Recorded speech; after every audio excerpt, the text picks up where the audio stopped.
Imagine this. You're lying in bed at 3 a.m., the blue light of your phone etching shadows into the walls, scrolling, clicking, swiping, a reel of strangers laughing, a tweet dissecting politics, a meme mocking existence itself. Your chest tightens. You don't laugh.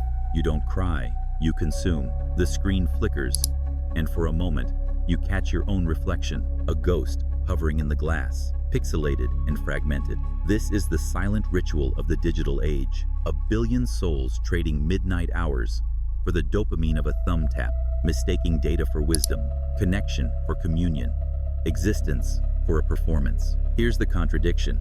We built technologies to conquer loneliness, yet we've never felt more untethered. We carry the sum of human knowledge in our pockets, yet our minds feel emptier. We document every meal, sunset, and stray thought, yet struggle to answer, who am I when the screen goes dark? The digital age promised liberation, freedom from ignorance, from isolation, from the limits of flesh and time. Instead, it handed us a mirror that reflects not our faces, but our hunger. A hunger so vast, we mistake it for the world itself. Ask yourself, what happens to a soul when it lives through proxies? When friendship is a follower count, truth is a viral narrative, and freedom is the illusion of choice between identical algorithms. The existentialists warned us. Sartre wrote of bad faith, the self-deception of playing roles to avoid the terror of authenticity. But even he couldn't fathom a world where we'd voluntarily fracture ourselves into avatars, each tailored to a different audience, platform, or moment. Huxley's prophecy rings louder now than Brave New World ever did. We're kept docile, not by pain, but by pleasure, by the infinite scroll, the curated self, the anesthetic of ambient validation. But this is no dystopia. It's softer, sadder, more insidious. You don't fear the screen. You crave it. You return to it like a lover, even as it hollows you out. Why? Because it offers the one thing the human psyche cannot bear, an escape from the void, a way to outrun the questions that have haunted us since consciousness dawned. Why am I here? Does any of this matter? The digital age didn't create these questions. It just gave us a place to hide from them. And so the crisis begins, not with a bang, but a whisper. What if you're not just using the tools, but being used by them? You scroll to numb the ache, but the ache persists, a quiet, relentless hum beneath the noise. This is no accident. The digital age did not stumble into your psyche. It exploited it. To understand why, we must descend into the shadowlands of human nature, where philosophy and psychology converge on a single truth. We are beings wired for meaning, yet terrified of confronting what that means. Start with Huxley. In Brave New World, he envisioned a society pacified by soma, a drug that drowned existential dread in artificial bliss. Replace soma with TikTok, Netflix, Twitter, and the parallels shudder into focus. The screen is not merely a distraction. It's an existential anesthetic. Why? Because the human mind, as Viktor Frankl argued, cannot endure a vacuum of meaning. When faced with the abyss, the terrifying freedom to choose who we are and why we exist, we flee, we click, we refresh. We let algorithms fill the silence with their hum. But here's the darker twist. The digital world doesn't just distract us from the void, it mirrors the void back to us. Carl Jung called this the shadow, the parts of ourselves we disown, suppress, or fear. Yet instead of integrating our shadows, we project them onto the digital landscape. Instagram becomes a gallery of idealized selves, Twitter a battleground for repressed rage, Reddit a labyrinth of hyper-specific obsessions. Every platform is a collective shadow play, a hall of mirrors where we chase fragments of identity we've exiled from our conscious minds. Nietzsche saw this coming. Man's soul will starve, he warned, if he is fed only the reflections of his own face. And what of the hunger that keeps us scrolling? Arthur Schopenhauer, the philosopher of pessimism, understood desire as an endless treadmill. Satisfaction is short-lived. New desires arise in its place. The dopamine loop of notifications and likes is a neurological parody of his insight. Each swipe promises satiation, yet leaves us hungrier. A cycle Sartre might call bad faith on steroids. We pretend we're in control. I'll just check one thing, while surrendering to a system engineered to be uncheckable. But the deepest wound is ontological. Jean-Paul Sartre wrote that hell is other people, but in the digital age, hell is being nobody. The internet collapses the distinction between self and audience. We curate personas like products, optimize bios like sales pitches, and measure worth in metrics, followers, views, engagement. This is more than vanity. It's a crisis of being. As Martin Heidegger warned, modernity reduces existence to a standing reserve, a resource to be optimized, tracked, and monetized. Your attention is harvested. Your data is mined. Your self becomes a commodity in a marketplace of distraction. Yet none of this is inevitable. These tools thrive because they speak to ancient, unhealed parts of us. Our fear of mortality, our hunger for belonging, our terror of insignificance. The digital age didn't invent these wounds. It weaponized them. It offers the illusion of answers to questions we're too afraid to ask aloud. Am I loved? Do I matter? Will I be remembered? But what happens when the illusions fade? When the likes stop filling the hole? When the curated self feels less like a masterpiece and more like a prison? The crisis deepens. You wake up to a notification, a meme from a friend. You laugh, thumbs up, scroll. Breakfast is photographed, uneaten, on the train. You doom scroll news of wildfires and wars, your pulse spiking with each headline. At work, you toggle between tabs, email, Slack, a hidden window of Instagram. Lunch is a podcast in one ear, a Twitter thread in the other. By dusk, your eyes ache, but you stream a show anyway, because silence feels like falling. You sleep with your phone breathing beside you, its glow a nightlight for the soul. This is not a day. This is a pattern, a slow-motion erosion of what it means to be human. The consequences are not in the extremes, addiction, isolation, conspiracy theories, but in the mundane, the way your attention fractures into 1,000 shards, each too dull to cut through the fog of modern life. Neurologically, you're being rewired. Studies show that constant switching between tasks, email to text to video, shrinks the gray matter in your anterior cingulate cortex, the brain region responsible for empathy and emotional regulation. You become less able to care, even as you perform caring online. But the true cost is ontological. Heidegger called it Dasein, being there, the profound act of existing as a coherent self in the world. The digital age shatters Dasein into data. You are no longer a person, but a constellation of preferences. Likes hiking, vegan, listens to indie folk, voted for X, bought Y. Algorithms parse these fragments, feeding you back a caricature of yourself, a loop Sartre might call the hell of eternal recursion. You begin to mistake the caricature for the soul.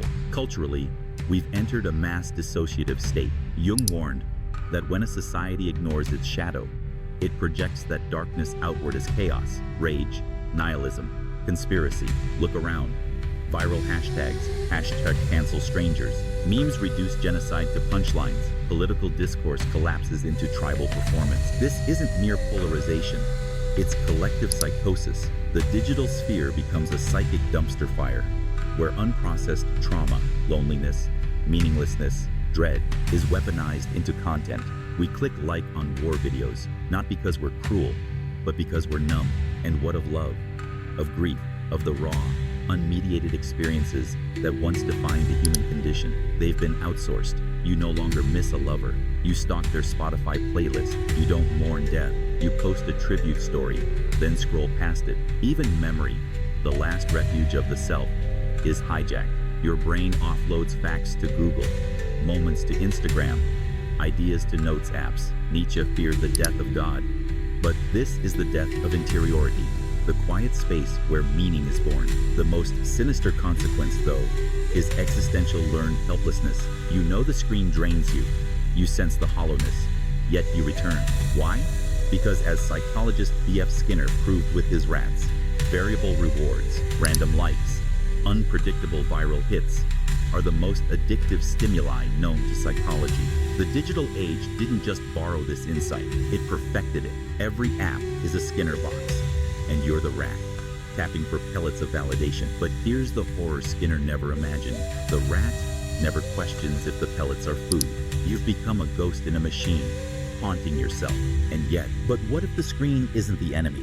What if you are? This is the first truth of rebellion. To break free, you must stop fighting the machine and start confronting the part of you that needs it. Nietzsche's Zarathustra declared, "You must become who you are." But in the digital age, this means staring into the abyss you've been scrolling to avoid. It means asking, without flinching, what terrifies me about silence? What void am I trying to fill? The answer is not to delete your accounts or smash your phone. Those are acts of fear, not freedom. The rebellion begins when you reclaim the one thing the algorithms cannot touch: your attention. Attention is not focus. Attention is sovereignty. The philosopher Simone Weil called it the rarest and purest form of generosity.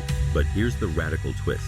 You must turn that generosity inward. Every time you reflexively reach for your phone, you're outsourcing your capacity to be.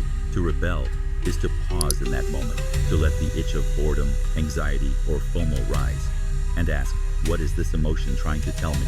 Jung would recognize this as shadow work, mining the discomfort for clues to your unlived life. The notifications will still come, the world will still spin, but you'll have carved a space where you exist beyond the data stream. History's greatest rebels didn't reject their era's tools, they subverted them. The Amish, often misunderstood as technophobes, rigorously assess each innovation. Does this serve our humanity or erode it? Apply that lens here. Keep the apps that connect you to purpose. Delete those that feed on your fragmentation.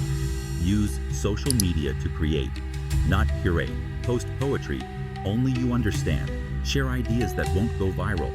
Build digital gardens instead of performative profiles. As Dostoevsky wrote in Notes from Underground, I swear, gentlemen, that to be too conscious is an illness, a real thoroughgoing illness. Lean into that illness. Be too conscious. Then rewire your dopamine. Schopenhauer was right. Desire is insatiable, but neuroscience offers a loophole. When you replace passive scrolling with active creation, you hijack the reward system. Writing a paragraph, cooking a meal, staring at a tree. These acts generate endogenous dopamine, the kind that doesn't leave you drained. Start a daily analog hour. No screens, just sketchbooks, journals, or walks. At first, it will feel like withdrawal. That's the point. You're detoxing from a world that profits by keeping you numb. But the ultimate rebellion is existential. Sartre said, we are our choices. So choose what you are. Are you a consumer or a pilgrim? A data point or a mystery? The digital age thrives by reducing you to categories. But you can defy this by embracing what Kierkegaard called the qualitative infinite. The parts of you that cannot be measured, tracked, or sold. Let your online presence become a manifesto of contradictions. Post both your brilliance and your banality, your faith and your doubt. Algorithms hate ambiguity. Be ungovernable. History's most profound shifts began with small acts of defiance. The Stoics practiced memento mori, remembering death, to clarify what matters. In the digital age, practice memento vacui, remember the void. Let it terrify you. Let it strip away the trivial. Then, like Frankl in Auschwitz finding meaning in suffering, ask, what can this emptiness teach me about the life I'm meant to live? The screen is a mirror. Stop running from what it reveals. The screen goes black. In the sudden stillness, you hear it, the faint, forgotten hum of your own aliveness, blood in your ears, breath in your lungs, a heartbeat that predates Wi-Fi and outlasts lithium-ion batteries. This is the truth they don't want you to remember. You were never lost. You were sleeping. The digital age did not create the existential crisis. It exposed it. For millennia, humans have plastered over the void with gods, nations, ideologies, and now algorithms. But the void remains. It is not a flaw to be fixed, but the axis on which meaning spins. Camus understood this. There is no sun without shadow, and it is essential to know the night. The crisis you feel is not a symptom of the digital age. It's the awakening of a primal instinct, the refusal to let your one wild, fleeting life be reduced to a footnote in someone else's code. Here's the paradigm shift. The screen is not the cage. The cage is believing you need it to be real. Every like, follower, and viral moment is a shadow puppet on the wall of Plato's cave, a distorted echo of a deeper truth. Your hunger for connection? It's valid. Your terror of irrelevance? Human. But these are not problems to solve. They are compasses. They point to what Dostoevsky called the living life, the raw, uncurated experience of being that exists beyond interpretation. When you tweet a sunset, you lose the sunset. When you argue online, you lose the argument. The digital world is a simulacrum of meaning, but meaning itself can only be felt in the surrender to what cannot be captured: the warmth of a hand, the smell of rain, the silence between two people who no longer need to perform. The ultimate rebellion is not to quit the digital world, but to enter it as a ghost, present but untraceable, engaged but unenslaved. Post without posting for someone, create without monetizing, love without documenting. Let your digital self become a sketch, not a manifesto. As Jung wrote in his Red Book, the way is not to destroy the world, but to see it as it is. See the screen as a tool, not a temple. See yourself as a verb, not a profile, a process, not a product. And here, in the quietest hour, you arrive at the final truth. The digital age's greatest gift is its existential failure. It promised to fill the void, but only widened it, forcing you to confront what you've always known: that meaning cannot be downloaded, only lived. That your life is not a story to be told, but a fire to be tended. That every scroll, click, and swipe was just a desperate prayer to a God that doesn't exist, the God of certainty, of permanence, of a life without risk. So let the machines whir, let the data pool, let the avatars dance. Your task is simpler and more subversive. Exist, not for the algorithm, the timeline, or the tribe, but for the sheer, defiant act of bearing witness to your own ephemeral miracle. The digital desert is vast, but you are the oasis. When you next unlock your phone, do it with the reverence of a monk entering a cathedral, aware of the altar, but praying to something beyond it. The void is not your enemy, it's the canvas. Now, what will you paint?